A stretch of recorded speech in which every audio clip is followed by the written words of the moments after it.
Chapitre 34. Jésus va à Hénon. Jésus est seul. Il médite, assis sous une yeuse gigantesque qui a poussé sur une pente du mont qui domine Sichem. La ville, d'un blanc rosé dans le premier soleil, est tout en bas, s'étendant sur les pentes les plus basses du mont. Vue d'en haut, elle semble une poignée de grands cubes blancs renversés par un grand enfant sur un pré vert en pente.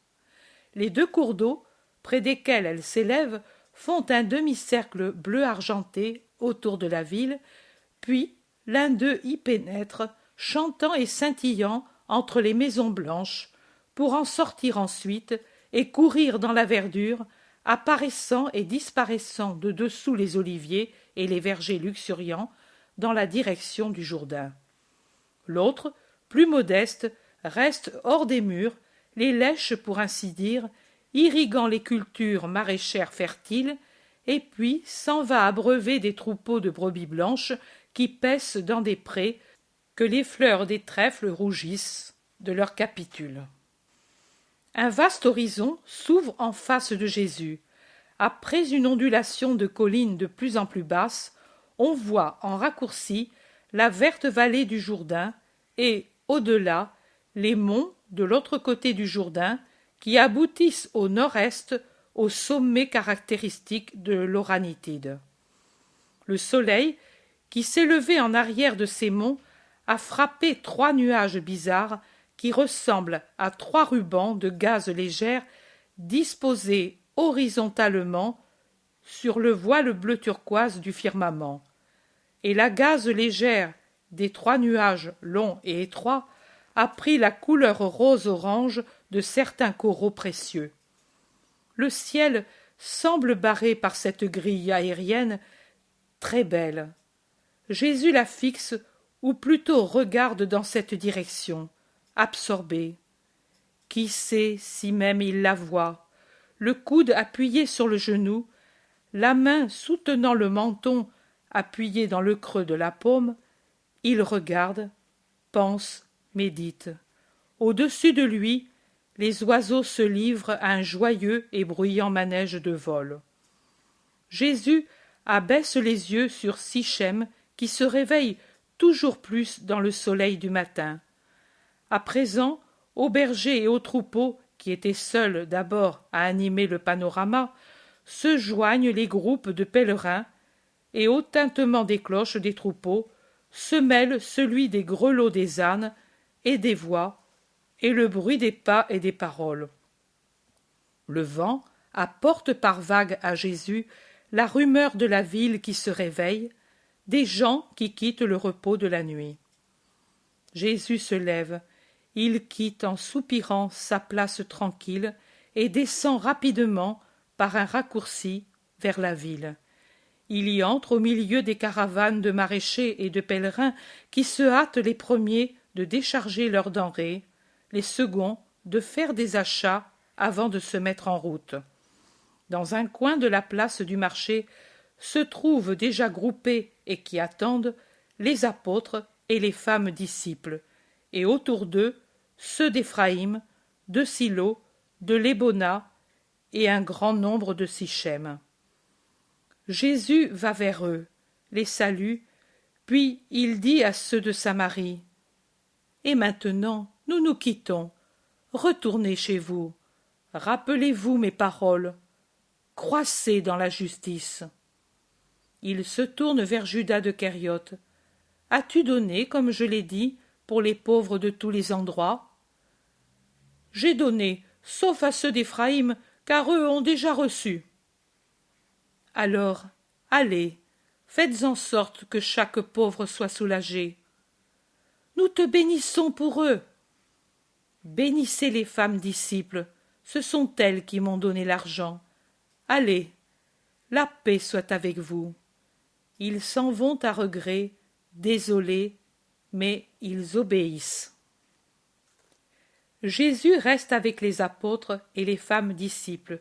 Il leur dit: « Je vais à Hénon, je veux saluer l'endroit du Baptiste, puis je descendrai à la route de la vallée.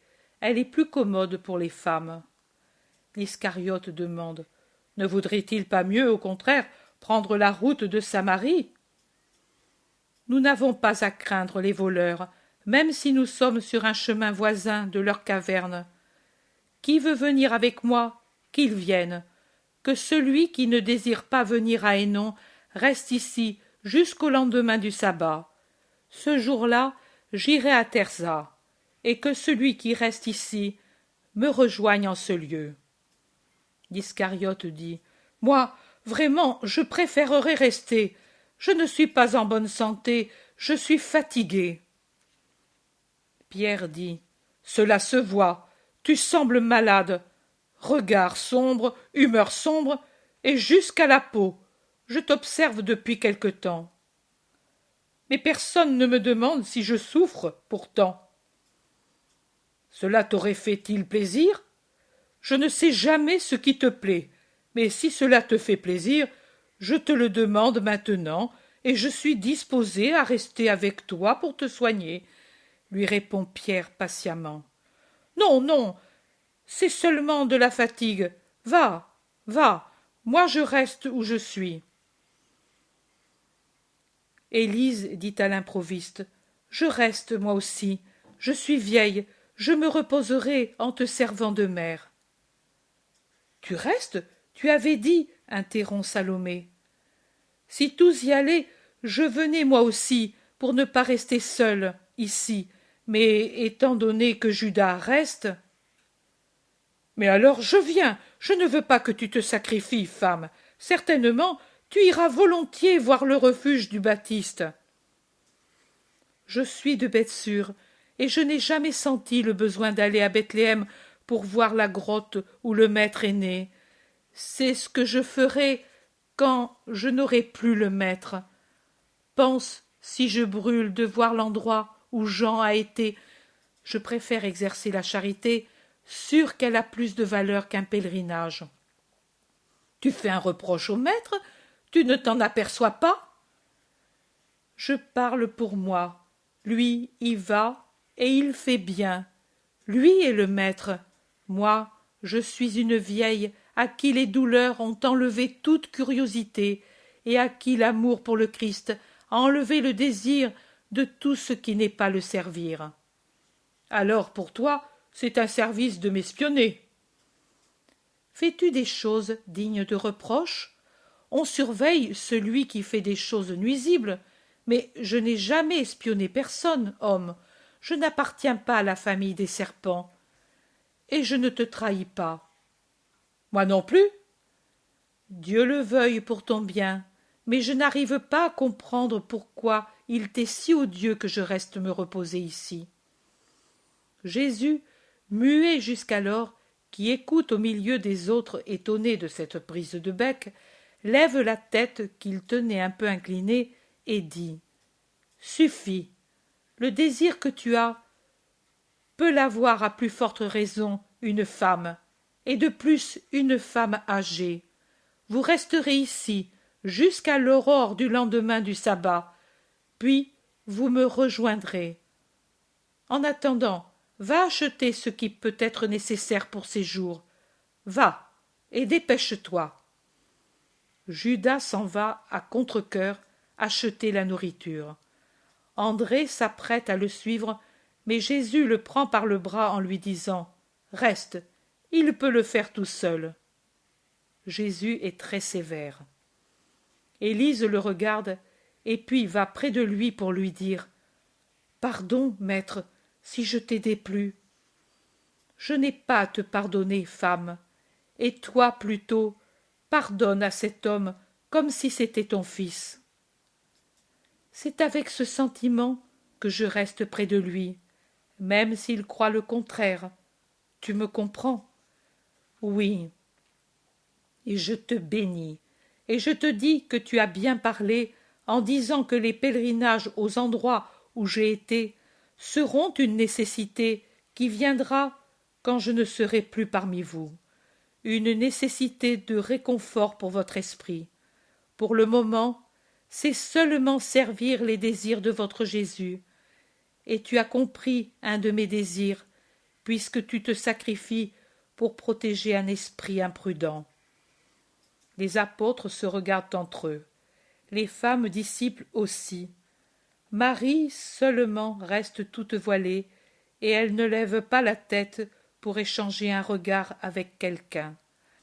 Marie de Magdala, debout comme une reine qui juge, n'a jamais perdu de vue Judas qui tourne parmi les vendeurs, et elle a un regard courroucé et un pli méprisant sur sa bouche serrée.